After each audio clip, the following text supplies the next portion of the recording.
ready to broadcast live on Facebook. So, if you're a big fan of 911 or a big fan of Jimmy Constable, you should be tuning in right now, either via the app or on Facebook. Okay, so if you don't know the link, it's facebook.com/AFO radio. All right, my name is Mag, and Jimmy was recently very busy with the whole pandemic. Okay, and then other than that, he also worked on an album. Okay, he had an album release, and we want to talk about the music that he's made.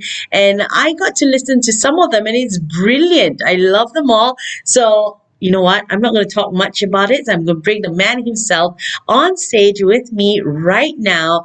Ladies and gentlemen, here is Jimmy Constable of 911. Hey, good morning. Hey, how are you? You all right? We're good, or rather, I'm all right. And how are you? Yeah, okay. Obviously, it's we're in a bit of a different time zone over here. It's approaching or just gone 5 o'clock in the morning, which is fine because it's I know it's obviously noon over there, but yeah, it's early morning here. But my kids will soon be up for school, so it's fine. Very nice. You look very, cheery and chirpy so early in the morning. I'd be like half dead at 5 o'clock. I've had my 7 cups of coffee, so I'm good. That explains it. So, how have you been? I mean, it's been a really interesting 2020, isn't it? It's crazy, isn't it? I mean, I think it's kind of unexpected for everybody. I mean, everybody's in the same boat, but yeah, we're just baffled and kind of shocked by it all, really, because I'm sure, like everybody else is, when this first happened with the pandemic, that people were like, "Oh, it'll be a couple of months. We'll get back to normal and we'll get on with it and stuff." And then, we're 6 months in. I don't know about you guys, but obviously our prime minister yesterday just announced that this could be another 6 months for us. Oh, wow. So it's the unknown, isn't it? We've never known stuff like this before, and we're kind of trying to get through it the best we can.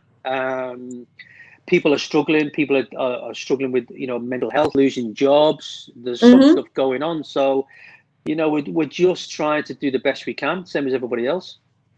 Absolutely. I think we're just trying to live one day at a time right now because 2020 has been absolutely unpredictable, isn't it? We don't know what's going to happen next. No, I mean, I think yeah, like we said, when they first announced it, we were a bit like, okay, well, this is new. I'm enjoying lockdown with my kids. Um, Yep. and then 3 months in, when the homework is kind of getting too much for me as well as my kids, you kind of think, no, I need my kids to go back to school now. I need some sort of normality back in my life. But yeah, it's just strange for everybody, and all we can do is just do our best, I guess. You needed sanity. So nobody killed anyone, I hope. No, I mean, to be fair, we've been really good. We've always been at home anyway, so it's never really been any different for us. Nice. It just means that you try to, I suppose, like plan your day and get a bit of a routine so that the kids don't get too bored. And the kids, I mean, I'd never heard my kids say to me before, "I'm desperate to go back to school." I'd never heard that for a long time. So it's that obviously my school teaching obviously wasn't very well, so they were quite happy to go back to school, I think. Tell me about it. I had the same problem here with my son as well. He's like, Mommy, I just want to go back to school. I'm like, hey, don't you enjoy time with me? He's like, no, I really miss my friends. So, yeah, we're all in the same boat right now. Yeah, I So, mean, I get, I'm very kind of like, I love our family time, family orientated, me and my wife. So we've always enjoyed family time, and our kids still enjoy nice. it. But it is one of those situations where you kind of go, well, like it must mean something if my kids don't want to spend any more time with me at home. They want to go back to school. No, they just miss their friends and a little bit of freedom. Yeah, that's what it is. Yeah. Okay, so during this whole pandemic, especially during the first part of it all in the beginning of the year, I noticed that you actually volunteered to assist with the frontliners. So tell us more about that. Yeah, that was a bit of a strange one. Basically, a guy called Tony, who's been our 911's top manager and my top manager for the past 7 years, also owns an ambulance company, and he's based Mm, in Bath, in the UK. And when the first pandemic kind of started, basically he was short of staff. His staff wouldn't come in and work because of the whole COVID thing, and he had to go and get a couple of guys from Glasgow in Scotland to come down and help out. And I was like, you know what? I'm kind of at home anyway. The kids are quite happy doing their thing, so I'll come and help out. So for the first 12 weeks, I kind of volunteered. I was basically driving, an ambulance, driving the paramedics around and getting involved and stuff. And I'll be honest, it was an eye opener because I'd never seen this kind of stuff before. It was a bit weird in some aspects because obviously going onto a ward in a hospital and a lot of the nurses recognizing you instantly was just like a bit weird. But they kind of knew that I was doing it, so it was fine.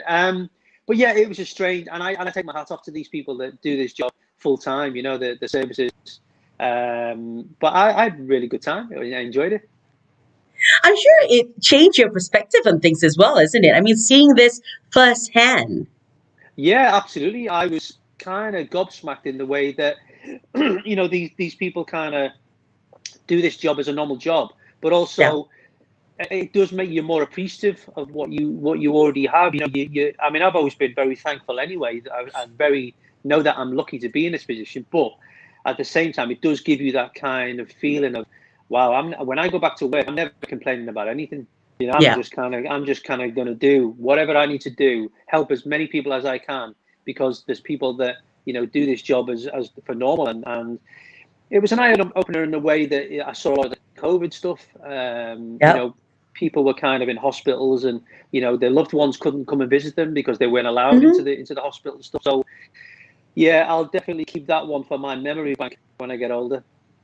Definitely. I think we learn to appreciate our loved ones in our lives a little bit more than usual. Yeah, normally it goes by so fast that we don't have the time to even do that, isn't it? It's really nice. So, how did you balance up being an ambulance driver and being Jimmy Constable from 911 and, knowing that your fans are like, wow, he's doing this?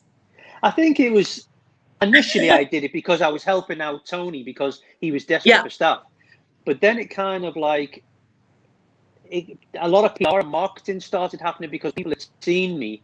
Then we had camera crews down at the hospital wanting to do interviews and blah blah, and I was quite happy to do them. But at the same time, I still had to remember that I had patients on board. I had to deal with what I was dealing with. So it was a balance, and also at the same time, I did have to, because I'm probably about 3 hours away from Bath. So I did 4 days a week with the ambulance stuff, and I drove back and spent 3 days with my wife and kids. And we had to have a conversation before it all because I didn't want them to feel as though they were nervous about me working with COVID stuff. Obviously, we were very highly protected, so there was no worries there. And we had to have a conversation: were they okay with it, and stuff. So it was a lot of organisation. It wasn't literally just a case of let's just jump in an ambulance and get on with it. We had to kind of organise it in a proper way. But I'm really thankful that I got the opportunity to do it. Wonderful. I love that your family was so supportive of this whole thing because, like you said, you did discuss this with them and they were happy that, you wanted to do it. So brilliant. Good job, Jimmy. I'm so happy for you. Really. Okay. So now, pandemic aside, you also worked on a solo album, I think before the pandemic hit, right? Yeah. I basically, I did a lot of songwriting since the days of 911 and carried on songwriting. And a couple of guys called John McLaughlin, who's written a lot of songs for a lot of bands. A guy called Judd Mahoney that I've known for years. And we used to write a lot of songs for a lot of different artists, not just for 911 or for me. Yeah. And what you would kind of get is a kind of library of songs that, you kind of go, well, I'm going to finish that one. I'll put it to a side. And over the years, we kind of built up a lot of songs. So I just thought, well, there's a lot of good songs that I like in there. So I would like kind of to release them myself. There's obviously a lot of, for anybody that's heard the album, there's a bit of an influence of, I suppose, country production in there. But my idea is to obviously do kind of influenced by country on this one.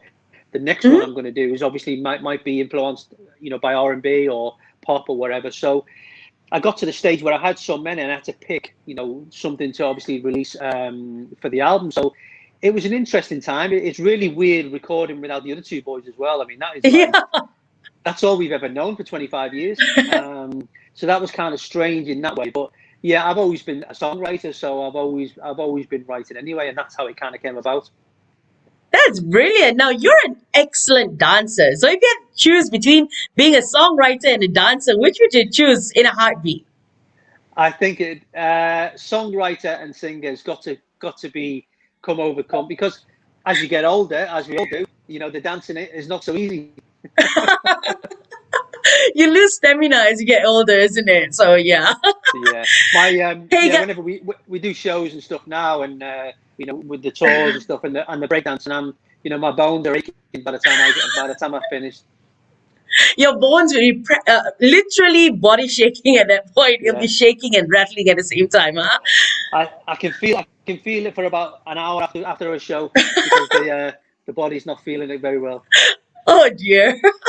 Okay, so for those of you who are watching us right now on facebook.com/AFL Radio, you're more than welcome to drop in a message for Jimmy this afternoon. We just spoke to him about what he got up to during the whole start of the pandemic, where he volunteered to drive ambulances around. He got a whole new perspective on life, and he got to see this happen firsthand. So it's brilliant. And now we're talking about his album Road to Evolution. Now, I want to say hi to Jerry, who says hi Mag and hi Jimmy. Also to M. Jason Tan, who also says hi Mag and hi Jimmy. And Anderson Kalang, who is a brilliant sape player. Now, sape is an traditional instrument in Sarawak, so he plays it brilliantly. If you ever get to work with him, it'd be wonderful, really. He says, hi, Meg and Jimmy. Wonderful work you're doing here, Jimmy. So thank you so much. Well done. Yeah. Okay, now back to the album. What inspired it? I mean, why did you decide to work on a full album? You obviously, like you said, have a whole bank of songs, right? You could have kept that or you could have given it to someone else, but you decided to release it as your own. I think because I kind of always had this thing that whenever you're in a band, your music is a certain type of genre. So we were obviously very Yes. much pop, but growing up from being very young, I've been influenced by so many different styles of music. From when my parents used to listen to Motown, Stevie Wonder, that kind of Yeah. stuff. Is that you in the back of your head you start to kind of get influenced by other music, and I just thought, what would it be like for me to start using my influences and do it Yeah. on my own album and kind of use that way? Same with the country stuff, obviously, with Road to Evolution, is that, in the old days when you had like people like Kenny Loggins and so many different kind of, I suppose, songs that you hear and you don't necessarily know too much about country, but you hear them, you go, that's a fantastic song. Even the old stuff like Dolly Parton doing the big songs that she did, and you kind of go, fantastic songs, and you always remember them. And so it got to the point where I just needed something that I was always influenced by. So I'll do an album of that one, and then Mm-hmm. concentrate on that. And then obviously the next album would be, I don't know, I might do like a Motown. I might be like a Frank Sinatra kind of type and do crooners. Wow. You never know. Yes, I would want to hear that one because I'm an old soul, so I love the crooners like to death. Yeah. So yes, please produce that. So how long did it take you to work on the album? I mean, what was the process of putting it together like? Well, because I was lucky enough that, as we said, I had a lot of songs in the bank ready. They were kind of Mm-hmm. obviously only demos. They were, from a track point of view, we probably took about 2 days per track to obviously do the vocals, get the production right, Okay. backing tracks, get the live musicians in. I would say the album probably took a good year of, because Mm. I had to try and fit it in between everything else. So I would say probably about a year to collectively get together. And it was really nervous when it came to the point of releasing it as well, because Yeah. you never you might be in a band that people like and all the rest, but you never know how people are going to react to something different. Yeah. If they used to number one pop, and then suddenly this guy comes along and does a solo album that's country influenced, and you kind of go, nobody might buy it, and it might just, people just might not like it. We were very lucky that obviously over here anyway, I don't know how other places how it did, but we reached number 5 over here, so it was fantastic. I mean, it was such a good reception to have. Wonderful, wonderful. Now, you mentioned two guys that you work with. What about the guys from 911? Did they have a part in it as well? What about Lee and Spike? No, they did not in the album themselves. I mean, obviously, they have obviously other things as well because Lee and Spike have event companies Their own of thing. their own. Yeah. Yeah, so they're kind of doing bit pieces anyway. But no, the album only came about because obviously I was doing a lot of songwriting for. At the time, we were actually writing for. Yeah, I don't know if you remember a band called the Bay City Rollers from the Okay. 70s. Wow. Yeah. A guy called Leslie McEwen, who was the lead singer then, was doing his Mhm. own EP, and then the Bay City Rollers had just got back together to do a tour of the States and Canada. So we kind of helped them write that album, and they went out and toured with that one. So at the time, the lads were kind of doing their things with their events companies, and obviously I was just in the studio writing. So no, they didn't kind of obviously get involved in my album. Yeah. But we are obviously having talks. Obviously, next year for us is our 25-year anniversary. Yeah. So we are having talks about possible some new material and a new tour and stuff. Woo woo! We can't wait for that one. It's so fast. I mean, 2021 is literally in 3 months, you know. Yeah, So it's I hope you crazy, guys isn't are ready it? for that one. I mean, So fast. we say obviously 25 years and a lot of planning, but we're kind of thinking, well, we better get on with it because 2021 is in 3 months' time, and we haven't even Yeah, kind of made any plans. But to be fair, we can't make any plans anyway because we can't go anywhere and record. exactly. So it's going to be a bit of a tricky one, isn't it? I mean, knowing that you really can't leave home much and you're like bound to a certain area only. So, yeah, let's hope everything dies out by next year and we get to see you guys back in Malaysia sometime soon. Fingers crossed. I mean, obviously, yeah, it'd be great to be back in Malaysia. I mean, yeah, the memories we have of Malaysia are fantastic. A lovely lady called Su Xing, which you know anyway, Yep. was part of our record company at the time, and we based ourselves in Malaysia and flew out to different places when we were promoting the albums. But I remember when we first arrived in Malaysia, and nobody had told us that the album had gone to #1, and we turned up at the airport and we couldn't go out, and they had to bring the army in to help us to get to the hotel. It was a bit crazy. Yeah. Good memories, huh? Let's relive Ah, that again. fantastic. Love it. Okay, so now, Jimmy, coming from a band and being in a band for what, close to 25 years now, how difficult or easy was it to work on an album yourself? I must admit, it was hard, but it was also very strange as well, because Mm, we always had a way that whenever we did vocals, we would go in, I would do some harmonies, Lee would go in, do a track, and then maybe put some harmonies, and then same for Spike. But when you're in there on your own, and you're kind of used to looking around you and thinking there is no one else to kind of put any harmonies, it's just me. So it was a strange concept being in a vocal booth on your yeah. own. Trying to achieve this goal of a full album and stuff. So I did kind of miss the guys in that way. Hmm. For sure. It's like, your limbs are a little missing right now, right? You're like, there used to be three of us, and now there's only one of me. Yeah, So, if anything goes wrong, I could normally blame one of them, but exactly. there's nothing. It's just me. So, hey, if you guys are watching us on Facebook right now, please feel free to share this broadcast and share it with all your friends who are fans as well, and drop us a message in the comment section below. Now, back to Road to Evolution. Why the title? I think I had this kind of strange concept that when we first became a band, I was kind of a young boy. Yeah. And off the back of it, it was like we experienced so much, we've done so much in our lives, and I'd got to this point where I was kind of, I wouldn't say kind of going out on my own, because obviously we're still a band, we're still doing our own thing, but Hmm. I'd kind of grown into a bit of a man rather than a young boy that started out in the band. So the road to evolution kind of became a natural process of certainly from a songwriting point of view, and also from a performer point of view, is that Yeah. we've grown from this young boy to a songwriter who's now a man and kind of experiencing different things in the music business. So it kind of made sense to kind of tie it all together, really. Very nice. I like that. So, who would you say should check out the album? Should it be 911 fans or just everybody in general?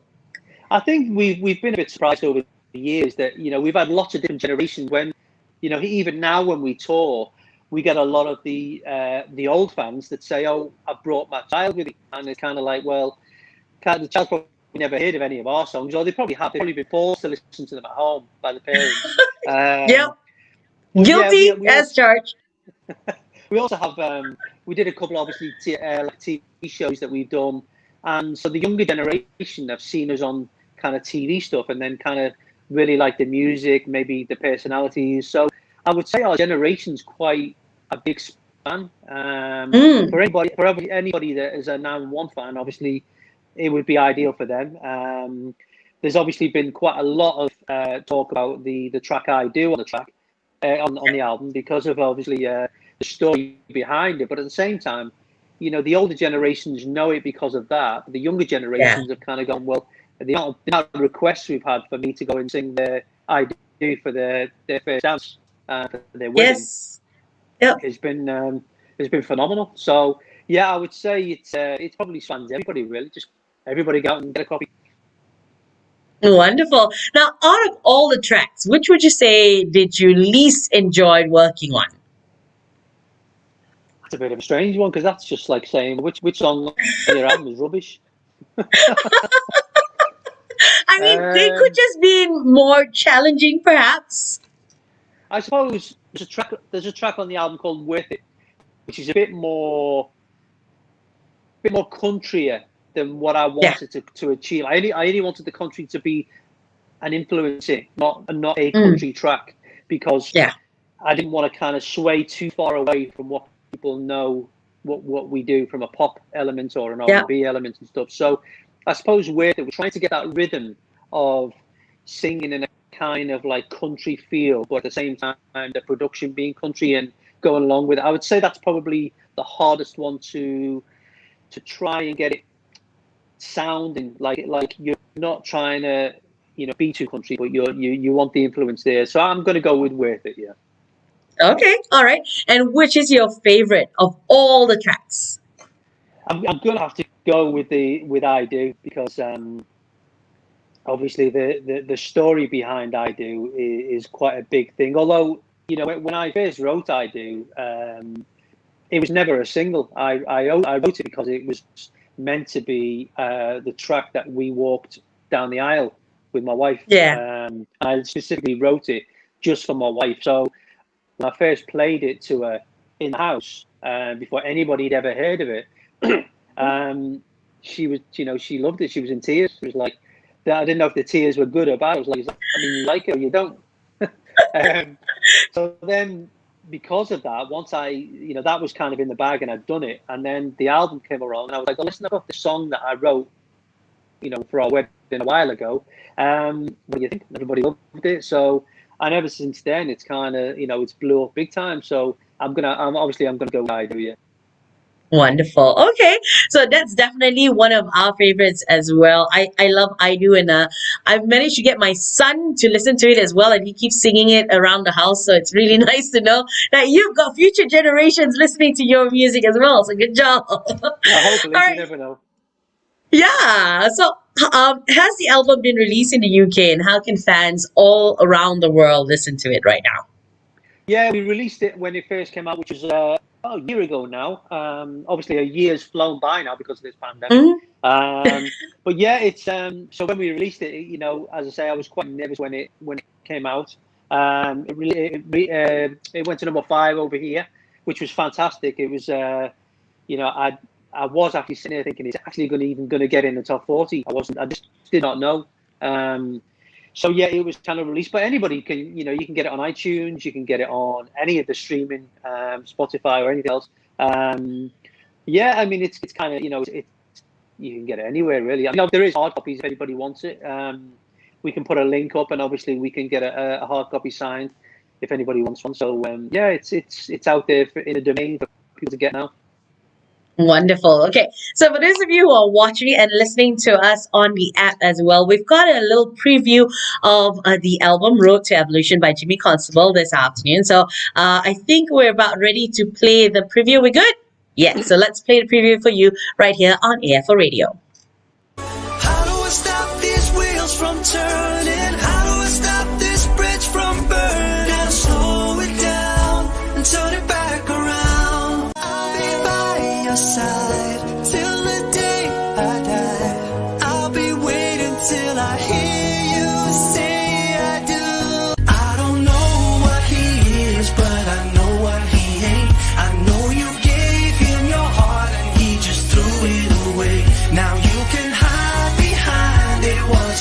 stupid mistake, but forget the bad guys. I'm the gamble to take.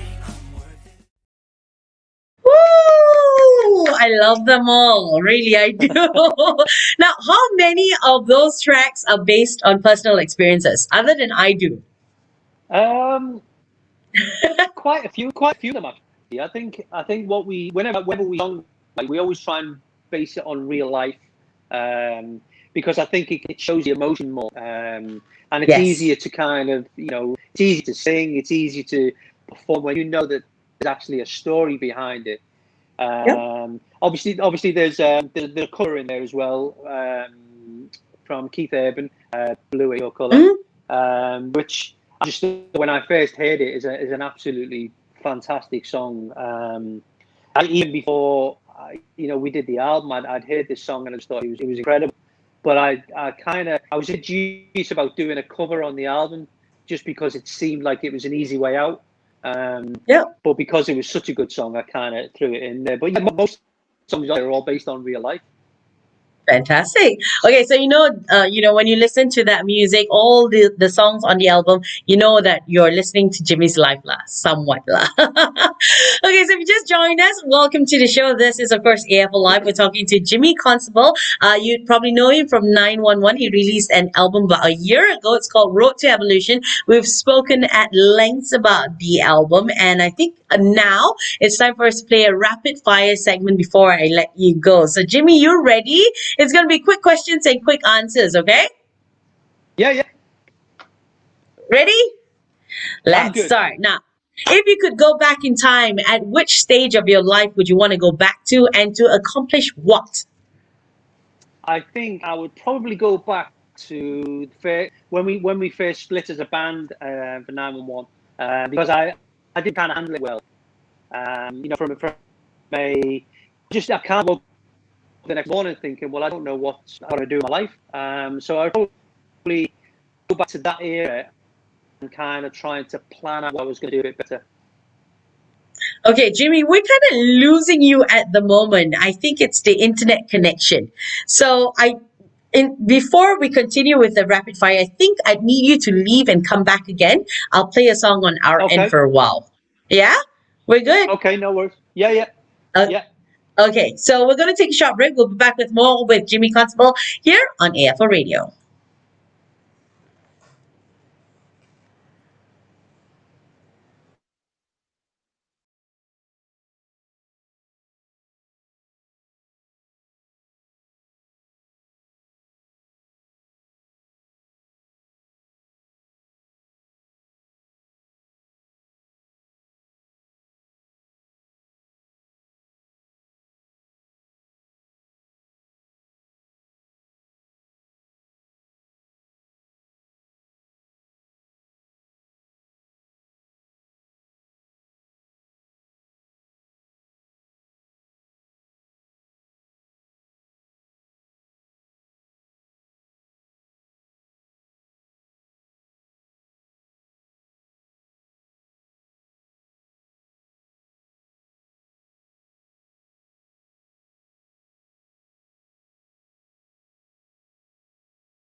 Hi, good afternoon. I'm Mag. How you doing? Hope your Wednesday is looking fine. And mine is certainly looking really good because I've got Jimmy Constable from 911 with me this afternoon. Hey, Jimmy. Hello. You look better now? You're not like freezing. There's no freeze frame. So thank you so much for going off and coming back. Now, of course, we took a break when we were playing the rapid fire segment, and while you were answering the question, actually your answers were like, getting chopped off. So let's go back to the first question again. Okay. Okay. So, for those of you who just joined us, welcome to the show. We're doing a rapid fire segment with Jimmy Constable of 911. Based on his life, his album, and everything he's done so far. So, let's start with the first question. If you could go back in time, at which stage of your life would you want to go back to and accomplish what? I think I would probably go back to, yeah, when we first split up as a band in 2000. I think it was Three. 2000. I think it was a really weird time for me. I didn't kind of know how to handle it very well. And I Mm. kind of went into myself and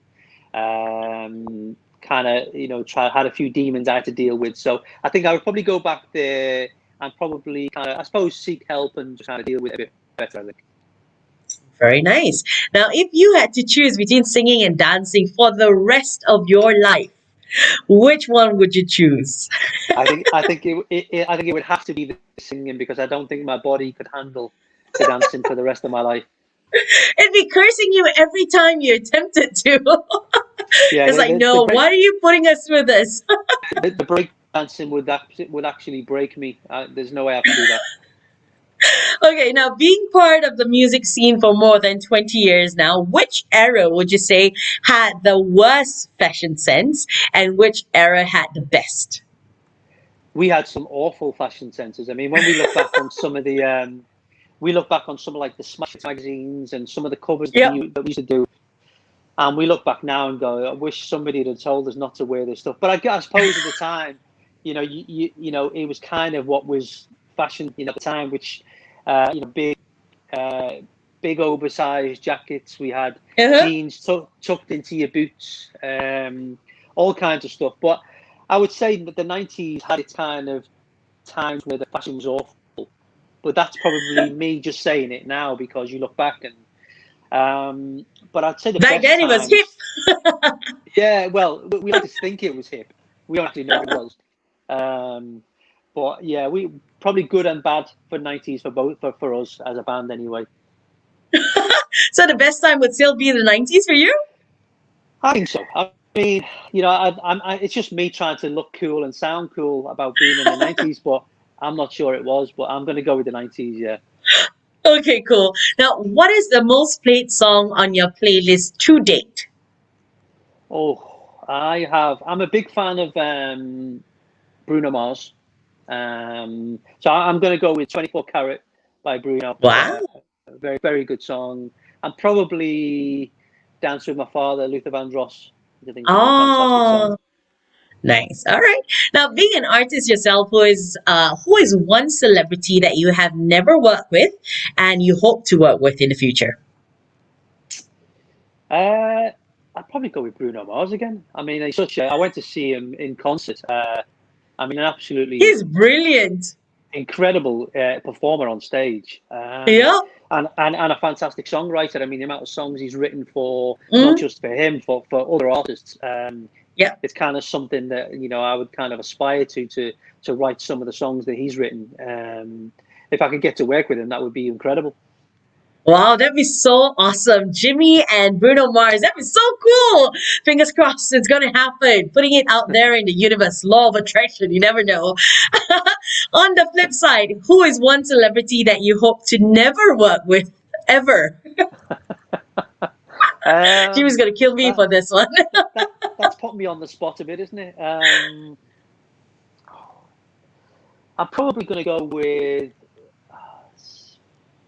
probably someone from the 70s that is just not my thing. I mean, from a musical point of view, I guess, maybe kind of indie pop, kind of that kind of stuff that it's just not for me. So I'm Okay. going to go out and say, let's say Oasis. I just don't think it would work. I mean, writing with Oasis, it just wouldn't work at all. So probably I'll just say them.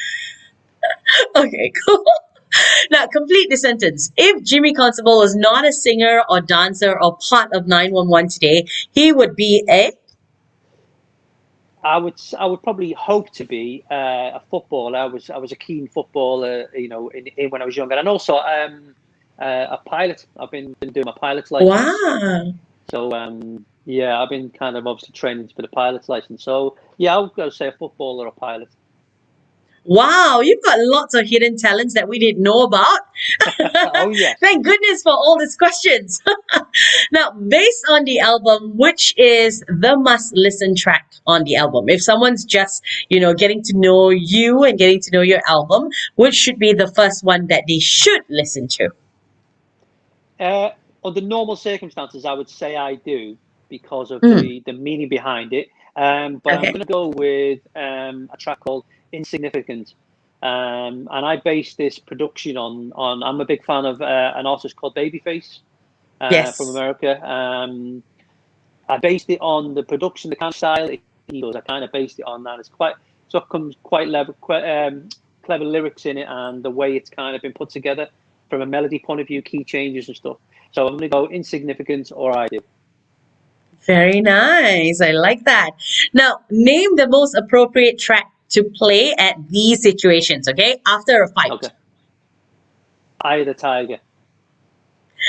To dedicate to a girl you have a crush on. Um, du- du- du- du- du- du. I'll go with Amazing by Luther Vandross. Nice. Proposal. I do. Got to be in it. For, for sure. Anniversary. Can I go for anniversary? Casey and JoJo, All My Life. Isn't that one of your favorite songs as well? It is one of my favorites as well. And finally, to your soulmate, regardless of the occasion. Soulmate, Soulmate, Soulmate. I'll go a track called Right Here by Brownstone. Very nice. All right. So there you go. You've completed our rapid fire segment. Thank you so much for doing that with us. Now, of course, we've come to the end of the show already, Jimmy. It's been wonderful speaking to you, and I'm very honored that you decided to get up so early to do this with me live on the show. So thank you again. Before I leave you, any last words that you'd like to share with all our viewers, all your fans, and everyone tuning in right now? Yeah, thank you very much for having me on, by the way. I would get up early in the morning for you anytime. Don't you worry. Aww. I think obviously it's a really strange time at the minute with the pandemic. So I think obviously just kind of send a lot of love to people and be there, because obviously there is a lot of people that might not be able to deal with it as well as some others. So could just say kind of just put the love out there, and maybe knock on a house next door, make sure anybody needs any help, because you never know what they're feeling inside and how they're dealing with it. And me and the guys can't wait to get back to Malaysia and come and do a tour over there, and just all the love over there to everybody. We are missing everybody. We're in the same boat as everyone else, and just as I say, just send lots of love. Wonderful. You're so much heart. I love that about you. So nice. Now, Jimmy, just in case viewers right now missed the part where they can listen to your song and when they can, or where they can get your album, maybe you want to rephrase or rather repeat that once again for all our viewers. Yeah, so anybody that hasn't listened to it yet, the album is called Road to Evolution. It's an album that I wrote with a few other guys over a year ago. A lot of great songs on it. A lot of songs, especially I Do, which has been messaged so many times about people's weddings. But you can get it obviously on iTunes or wherever you get your your albums from. And we will put a link on for anybody that wants to buy a hard copy. I mean, I don't know, do people buy hard copies anymore? But if you do, These days, we've got very plenty. rare. Yeah. But iTunes or stream it on Spotify, whatever. But enjoy Road to Evolution. Damn, if I wasn't married yet, I'd actually get married and ask you to sing that song for me, man. Anytime. Man, that would be a dream. Anyway, thank you so much, Jimmy, for dropping by. How can our viewers follow you on your socials? So we're on, obviously as a band, we've got obviously 911 Official, we've got my own, Jimmy Constable. Lee Brennan or Spike Dawborn, and obviously the 9-1 official as well. But yeah, it's we're on Facebook, Twitter, Instagram, the usual social medias, which is kind of weird because I'm not really very techie, so I have to kind of ask my daughter.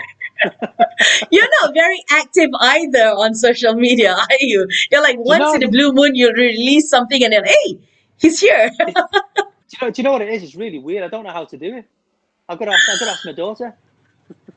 You mean you spent all those months locked up at home and you didn't learn how to use social media? What's wrong with you, Jimmy? My wife and my daughter won't allow me on social media because I don't do it right. Oh my. Okay. So they've got your best interests in place. Yeah. So once again, on behalf of all of us at AFL Radio, thank you so much for joining us this afternoon. We will Thank catch you. up with you very, very soon. Keeping our fingers crossed for you guys to be back in Malaysia soon. And all the best with everything you do, Jimmy. You have a great day now, Fantastic. yeah? Thank you very much. Bye. Take care. Bye-bye. So there you go, Jimmy Constable, all the way from the UK, joining us this afternoon. And I'm gonna play for you the most requested song right now. It is by him. It was written by him, and he wrote it for his wife when he proposed to her. This is "I Do" on AFL Radio.